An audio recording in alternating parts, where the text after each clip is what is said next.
Bonjour, nous sommes le 27 septembre, au moment où j'enregistre l'épisode 14.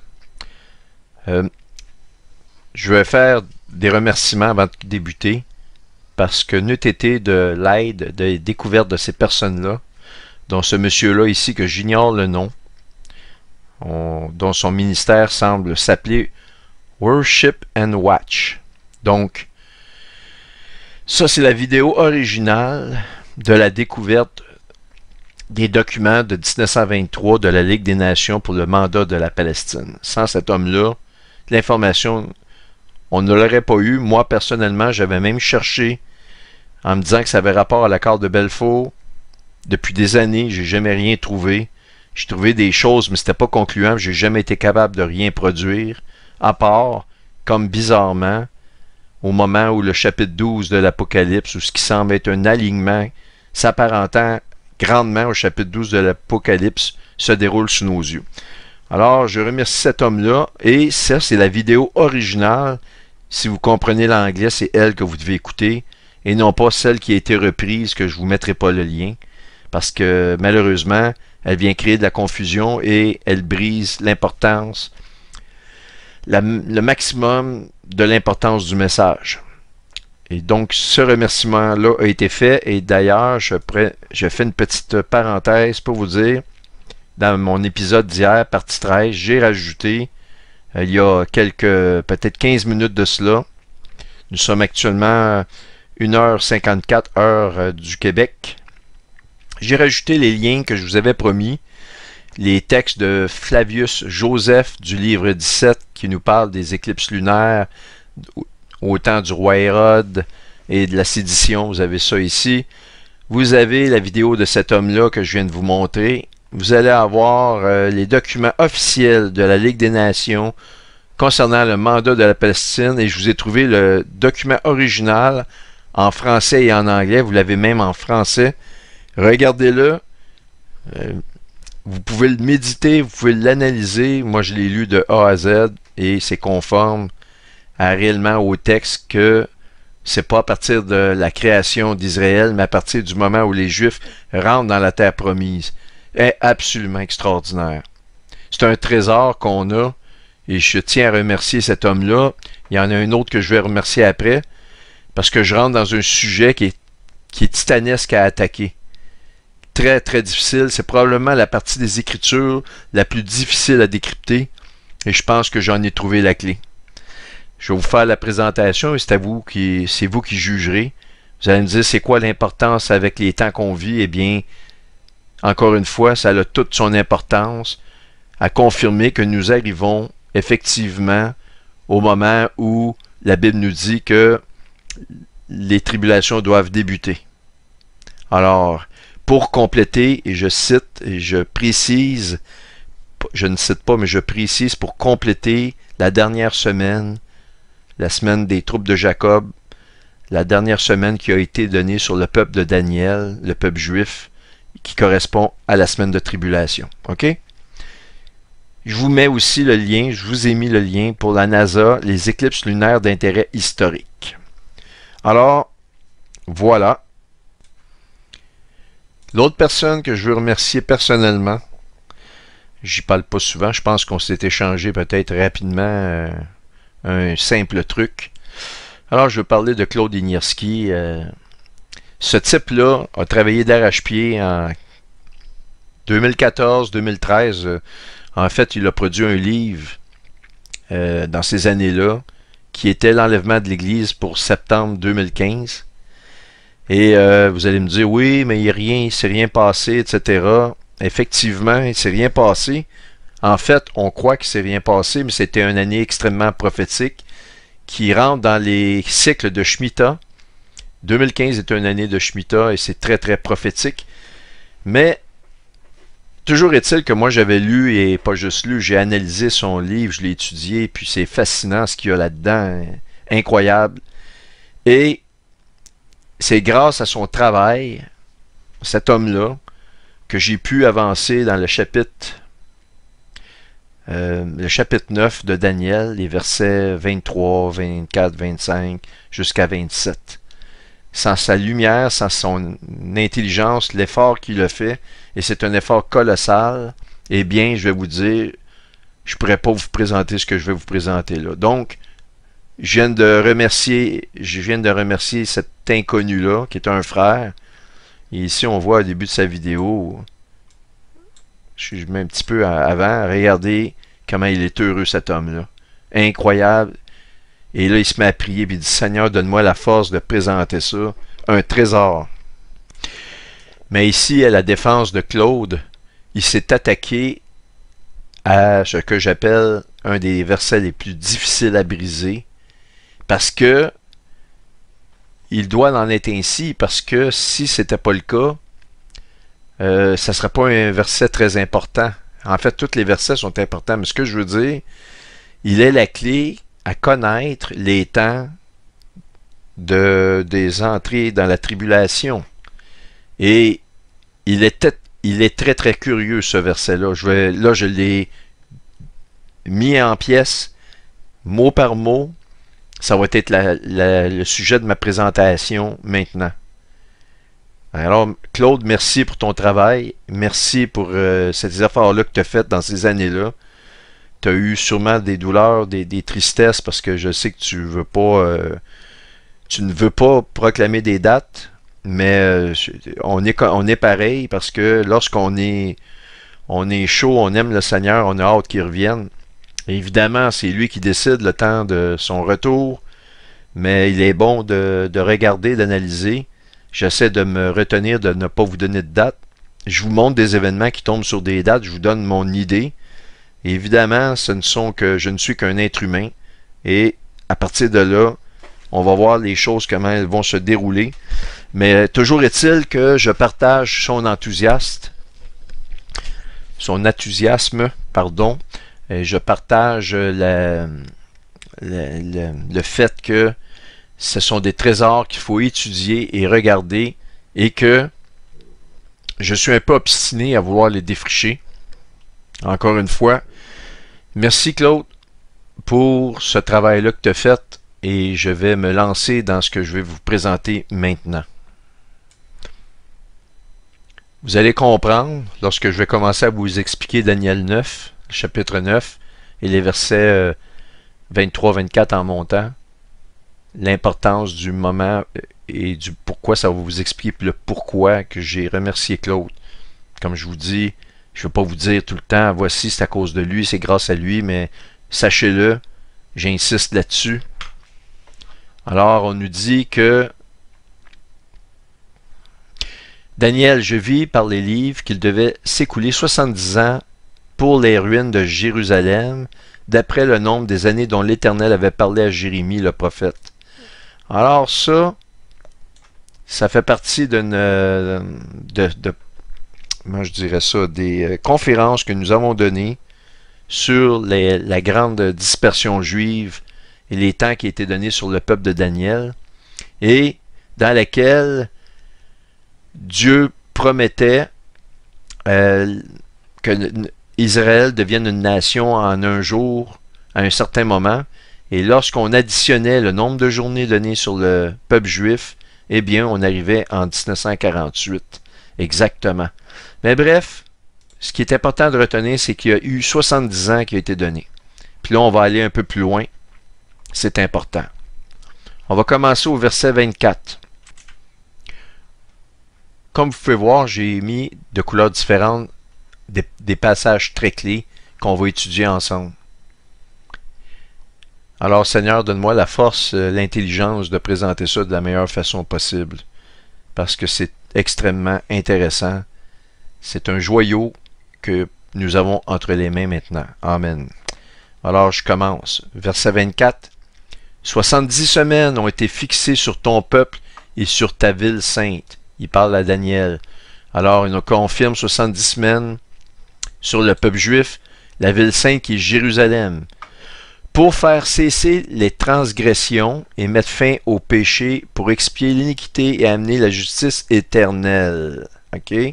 Pour sceller la vision et le prophète, et pour oindre le saint des saints. Alors, autrement dit, on nous parle de 70 semaines jusqu'à la fin, à un certain début, jusqu'à la fin de la grande tribulation pour établir le millénium de Christ.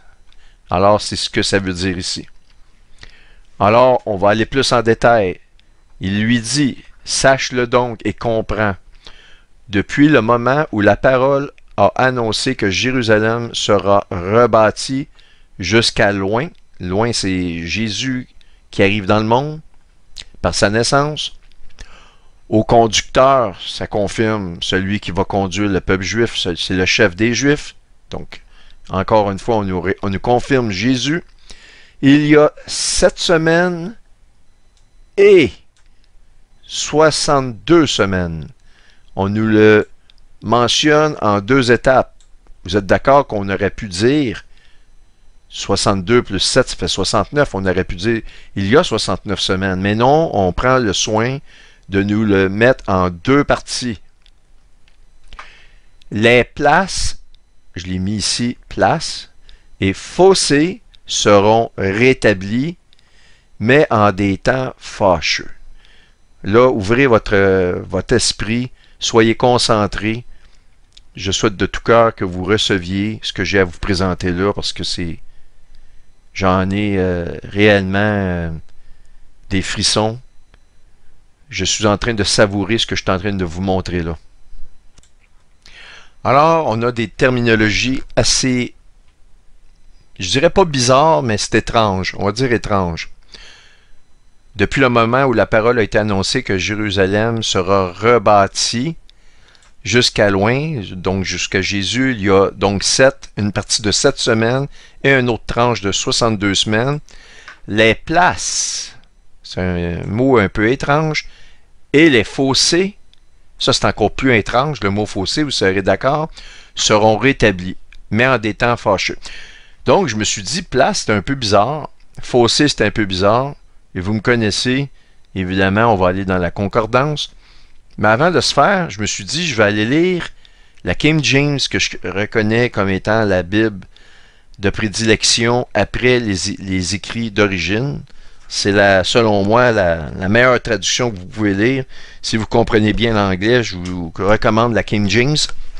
Et sinon, vous avez toujours le loisir d'utiliser, il y a des très bonnes Bibles en français, et vous pouvez maintenant facilement vérifier dans la concordance ce que ça veut dire, puis ça va vous amener à une compréhension surnaturelle, parce que on voit qu'il n'y a rien au hasard quand on regarde dans les fins détails. Dieu est tellement parfait qu'il n'est que détail. C'est tellement incroyable. Alors, voici ce que ça donne comme analyse. Si on va dans la King James, la première chose que je vais vous dire, on nous dit ici, ça ne nous dit pas reconstruire, mais construire. And to build. Ça, c'est construire et non pas se rebâtir, ok? Rebâtir signifie tu bâtis quelque chose qui était déjà bâti, versus qu'on nous dit ici bâtir. Ça, c'est assez intéressant et étrange. Et si je regarde ici, eh bien, ça dit bâti puis rebâtir. Alors donc, il y a un mystère ici qu'il faut élucider. Première chose. Deuxième point, on nous dit que du moment qu'elle va être rebâtie, il va y avoir 2 tranches, une de 7 ans et une de 62 ans. On va y revenir. Pour l'instant, retenez juste qu'il y a 2 tranches, une de 62 et une de 7. Le 62 est ici, 3 et on voit le 7 weeks, le 7 ans qui est là. Maintenant, ça nous dit que les rues de street, les rues, devraient être reconstruites encore, et le mur. Attendez, un mur et des rues. Qu'est-ce qu'on nous dit en français? On nous dit pas les rues et le mur, on nous dit les places et le fossé. Mystère, mystère, mystère. Maintenant, on va aller voir dans la concordance qu'est-ce qu'on nous dit pour place ou les rues en anglais versus, on va aller voir dans la concordance qu'est-ce que ça nous dit pour fossé versus le mur. Et là, on va trouver, c'est à partir de l'étude de cela je me suis gratté la tête, je vais vous dire une chose, puis j'ai dit, il y a quelque chose de là. Il y a réellement quelque chose qu'il faut comprendre, parce que ça nous donne une clé qui va dans le sens de ce que je vous montre. Et comme je vous dis, sans l'aide de Ignierski, qui a amené à la lumière des choses qui m'ont ouvert, j'aurais même pas pu attaquer ce que je suis en train d'attaquer là. Alors, voici l'étude ou l'analyse. On va aller voir premièrement rue. Qu'est-ce qu'on nous dit de street? Alors, on nous dit ceci.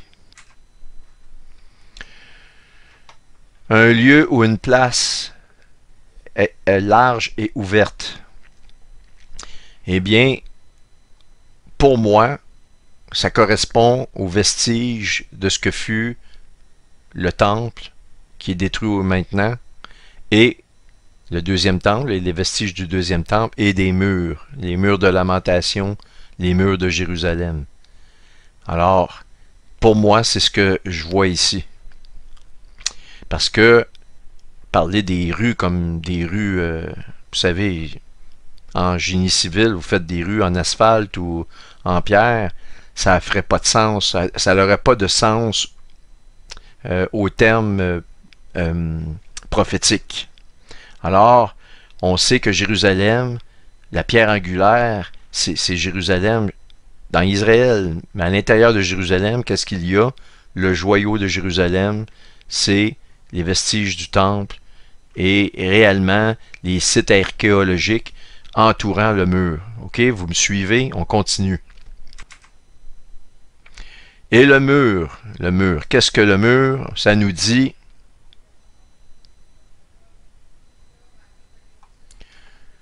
sharp pointed. Regardez bien. On a plusieurs drôles de significations de l'art de façon poétique, mais ce que ça me dit, c'est quand on dit, nous on a une expression au Québec, c'est de l'or en barre, vous comprenez? C'est pas, on n'a pas une pépite d'or ou une barre en or dans les mains, mais on veut dire que c'est très important, que c'est primordial, c'est réellement dans ce sens-là, mais on a aussi tranché, qui apparaît. Alors vous comprenez, quelqu'un qui veut faire une traduction des Écritures, les mettre dans un langage comme le français ou l'anglais, eh bien ici on a de quoi à se gratter la tête, alors que je vous montre des choses qui sont totalement impossibles, comme l'iris, qui va avec arc-en-ciel. C'est précis, la parole nous parle, elle nous dit, puis elle nous montre des choses qui me donnent des frissons sur je veux dire, au niveau prophétique, qui sont incroyables, comme, je vous remonte ici rapidement une image des Nations Unies avec les couleurs de l'arc-en-ciel, et le Seigneur nous dit, je vais mettre ton arc à nu, je vais la dévoiler, et arc qui veut dire iris, donc au moment d'un clin d'œil, tout va se faire, à l'enlèvement, tout va être dévoilé, le monde rentre en tribulation, ils vont savoir à qui ils ont affaire, et nous, ben, on s'en va aux noces de l'agneau, mais aussi l'arc-en-ciel. C'est incroyable que ça soit ces choses-là. Mais ici, on a affaire à quelque chose de différent. Parce que, encore une fois, le mur, en anglais, versus le fossé, en français, eh bien, on voit qu'il y a une divergence. Un mur et un fossé, c'est pas tout à fait la même chose. Donc, eh bien, on nous parle que c'est quelque chose d'importance numéro 1. On nous parle que c'est une tranchée et quelque chose de décisif et de pointilleux. Alors, moi, j'en suis arrivé à une conclusion. Eh bien, en plus de voir ici la définition pour rue d'une part en anglais et en français pour les places, eh bien moi, comme je vous ai dit ici, pour moi, c'est nul autre que les vestiges relatifs au temple et aux murs de lamentation, les murs du temple, que fut le deuxième temple qui a été détruit, je vous le rappelle, par Titus, je pense que c'est dans les années 70, Bref, vous vérifierez, mais je pense qu'on nous parle directement du cœur de Jérusalem et de ces constructions-là. Maintenant, je reviens à la tranchée ici. Wall, a trench, c'est une tranchée. Eh bien, ça m'a beaucoup interpellé. Et j'ai fait des recherches, étant donné que, grâce à cet homme-là ici, nous savons que l'année maintenant 1973 est d'importance capitale. OK? Et comme le livre de Daniel, chapitre 9, nous parle de ceci, après les 62 semaines, les mêmes 62 semaines qu'on est là, ici, le oint sera retranché. On parle de Jésus crucifié. Le oint, le conducteur, c'est Jésus. Alors donc, ça ici, je n'ai pas à tenir compte. C'est passé.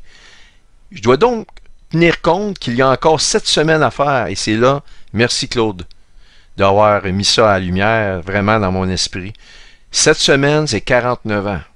Et grâce à cet homme-là ici, on a, maintenant que l'année 73 est reliée à un deuxième grand Shemitah, le deuxième du départ que les Juifs sont rentrés dans leur nation en 1923, officiellement, selon le décret qu'on a vu dans le document que je vous montre à l'écran encore une fois rapidement, de la Ligue des Nations sur le mandat de la Palestine, qui lui est rentré officiellement en vigueur le 29 septembre 1923. Alors donc, si les 62 semaines sont passées, ils ont été accomplis lorsque Jésus a été crucifié, il faut regarder les 7 semaines qui restent, et je me suis dit, cherche 1973, et regardez ce que j'ai trouvé. Des excavations le long du... Ils appellent ça le Third Wall, parce que c'est, pour eux, c'est comme le troisième temple, mais ces excavations-là, ce sont historiquement les dernières qui ont été faites avec sérieux, ont commencé en 1972, une année de Shemitah, ou la veille d'une année de Shemitah. Vous avez 73 qui est l'année qui nous intéresse, et ont terminé en 1974. Le milieu de cela, c'est 1973. Maintenant, j'ai poussé les recherches encore plus loin.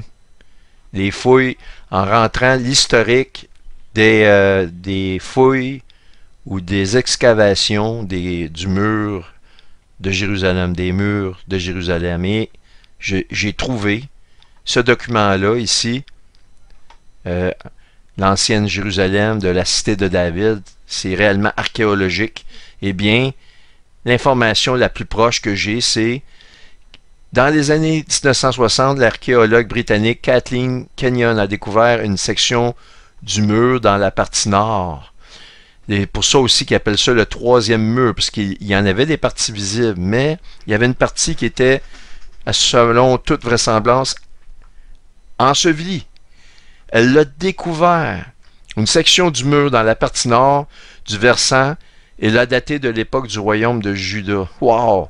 Environ une décennie plus tard, donc on est en 60, une décennie, on est en 70, et je vous le montre, vous le savez, d'entrée de jeu, voici les années, entre 72 et 74, dans lesquelles il nous parle d'excavation, ici.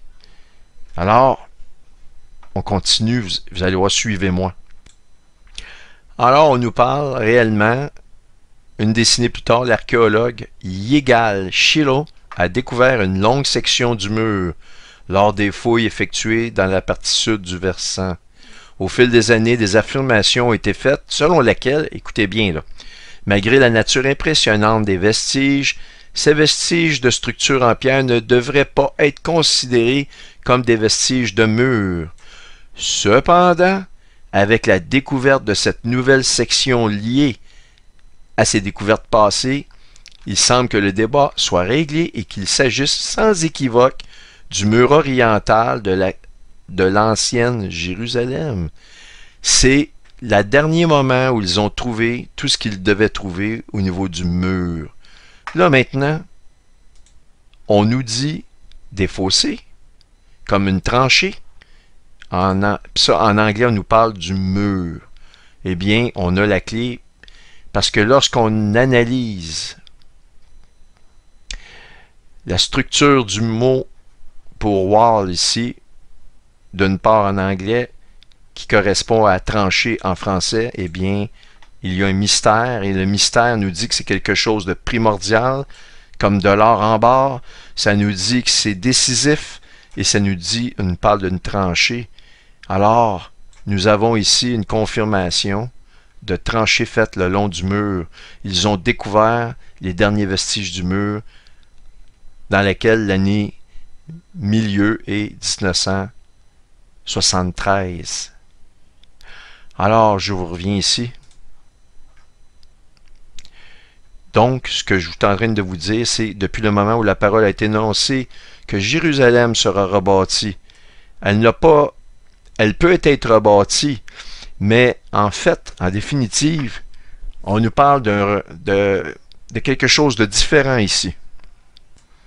Et ça nous dit en anglais pas rebâtir, mais restaurer. Mais restaurer, c'est pas tout à fait juste parce que quand on regarde ici, ça nous dit de la retourner, de retourner vers elle ou de lui redonner ce qu'elle était. C'est pas nécessairement de la rebâtir. Je comprends que les gens ont pu écrire rebâtir. Je comprends qu'en anglais, ils ont dit restaurer. Mais restaurer, on est proche, mais dans le fond, c'est de lui redonner, la retrouver, to return, to come back. Puis c'est pas que c'est pas dans le sens que les Juifs vont retourner dedans. C'est lui redonner son blason. Alors, n'est-il pas vrai qu'au niveau archéologie, en retrouvant les sections de murs, ça clôt le débat et maintenant, Jérusalem avait été réellement, de niveau archéologique là, retrouvée? Eh bien, la réponse semble, selon les Juifs eux-mêmes, la réponse se trouve en 73. Mais il y a plus que ça. Rebâtir, donc, c'est plus restaurer, lui redonner son blason. OK? Alors, il y a 7 semaines et 62 semaines. Les 62 semaines étant accomplies, il reste donc 7 semaines, donc 49 ans, pour que depuis que ce moment-là s'est accompli, les places et les fossés seront rétablis. Ils ont été rétablis en 73. On les a ici, ils ont été redécouverts et redonnés, ce qui correspond au mystère qu'on a ici, que restaurer, c'est lui redonner son blason. Donc, on a maintenant une réponse pourquoi qu'en français, on nous parle des murs, c'est-à-dire pas du mur, mais des fossés, et qu'en anglais, on nous parle des murs. Le mur qui est ici. Il est ici, le mur. Donc, parce que c'est l'excavation des murs. C'est une tranchée qui a été faite pour redécouvrir le mur.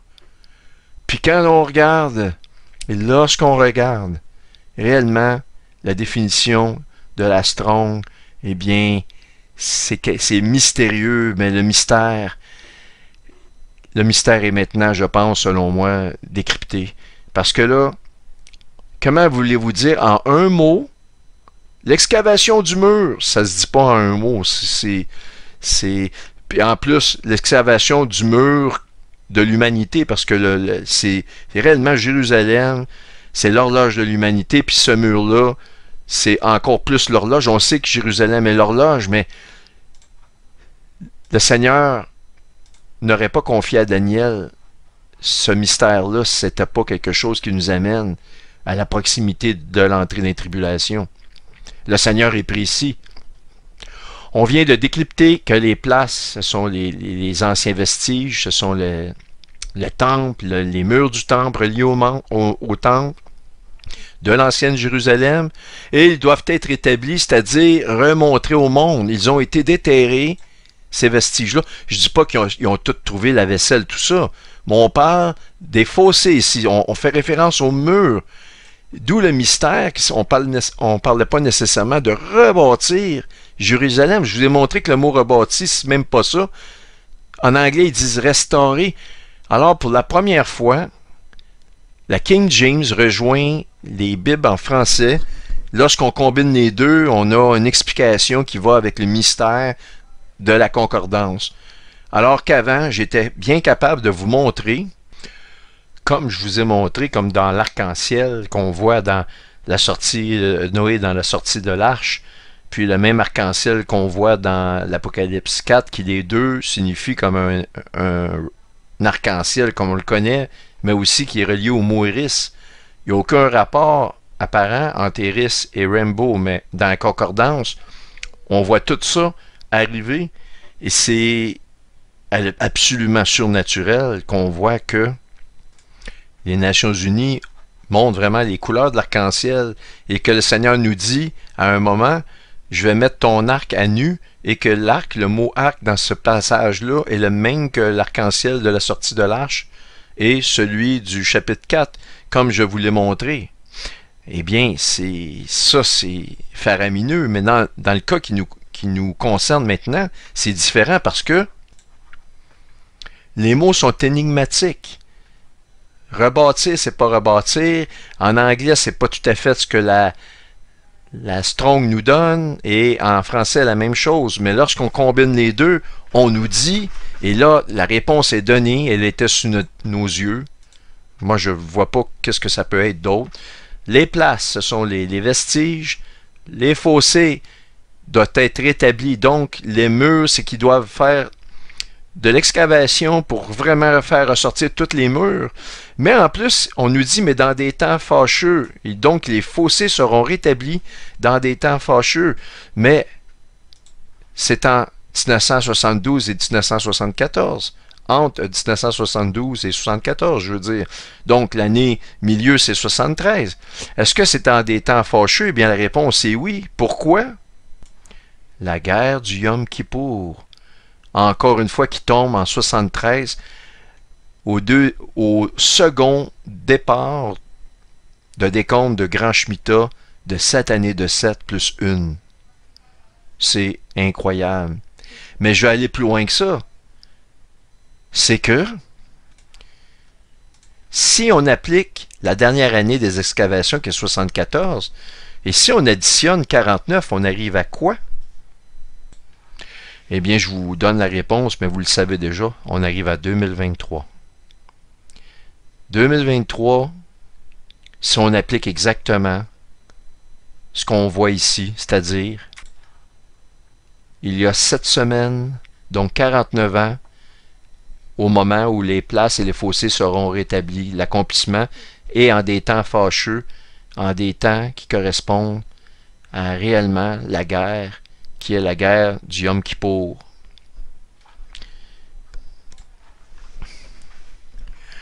Après, on nous dit, il va faire une solide alliance avec plusieurs pour une semaine, et durant la moitié de la semaine, il fera cesser les sacrifices et l'offrande.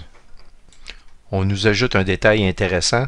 Je suis désolé parce que c'est une image, quand je mets mon curseur, ça devient foncé. Les excavations ont pris place d'octobre 1972 à février 1973 et ont repris en mai 1974. Et on n'a pas, ils ont duré un certain temps, je mets ma main dans le feu qu'elles ont duré jusqu'à l'automne. Mais ça, l'histoire ne le dit pas, mais tout est conforme. Et de plus, on nous parle au verset 27 de ce qui semble absolument correspondre à ce qu'ils ont fait. Les 18 et 19 septembre montrant réellement la position de la Lune sous les pieds de la Vierge, dans lesquels ils confirment l'établissement de leur millénium, connaissant qu'à la fin des tribulations, c'est Jésus qui va venir établir un millénium, mais eux, en 2030, leur millénium va être établi, c'est le début du millénium. Pour eux, Je veux dire, c'est complètement fou. On ne peut pas avoir plus d'informations qui nous est mis carrément tout digéré dans le bec ou dans la bouche. C'est réellement, c'est quasiment trop beau pour le croire, je vais vous dire ceci. Et on nous parle pour les 2030, pour l'agenda des développements durables 2030. Lorsqu'on clique ici, on arrive à ce document-là ici que je vais prendre en français et on nous confirme que le 27 septembre 2015, ça a été vraiment l'adoption des développements durables pour le Millennium 2015. C'est là, ici, et dans le fond, la réunion cette année, ils ont confirmé, ils ont réitéré ce qui va exactement dans le sens de il fera une solide alliance. Il ne fera pas une alliance, il va confirmer, si on regarde dans Strong 27, je sais, je vous l'ai déjà montré, mais on y va. Confirmer, et si on regarde ici, c'est réellement be strong, renforcer, confirmer, to prevail, tout est là. Alors, ici, pour résumer, ce n'était pas la reconstruction de Jérusalem ou le rétablissement de Jérusalem, mais on nous donne tous les détails et la clé ici. Les places, les fossés doivent être rétablis en des temps fâcheux ou en des temps de guerre. Alors, guerre des Yom Kippour, les fossés ont été rétablis dans les années 73 et 74, dans des temps extrêmement fâcheux, dans les temps de guerre, dans les temps de Yom Kippour. Et si on calcule 49 ans, à partir de 73, on arrive en 2022. Si on calcule à partir du moment où les fossés ont été complètement rétablis, soit en 74, eh bien on arrive cette année, en 2023. Alors, j'espère que cette production-là va vous avoir encouragé, je veux dire ça. Évidemment, est-ce que je peux me tromper? Parce que ici, là, il faut avoir de la compassion. C'est réellement un monument titanesque à s'attaquer et j'ai décidé de le faire. Et je me joins à Claude qui, lui, a donné... Claude qui est ici. Voyons. Qui a donné énormément de travail, un travail acharné pour s'attaquer à cet éléphant-là. Et je vais vous dire une chose, c'est à la lumière de d'autres découvertes qu'on peut maintenant réellement se pencher là-dessus parce qu'on a des réponses qu'on n'avait pas avant. Il a cherché, lui, à partir de 67. De mémoire, c'était à la proclamation, parce que ça dit que la parole a été annoncée. Donc, il a pris la proclamation de Ben Gurion. Je pense que c'est en 67. Il a fait des calculs, il est arrivé en 95.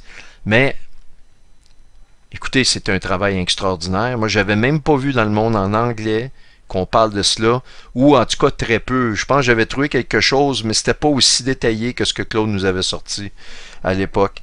Alors, c'est pour vous dire que des fois on peut se tromper, mais le travail qui est fait nous sert à en comprendre encore davantage.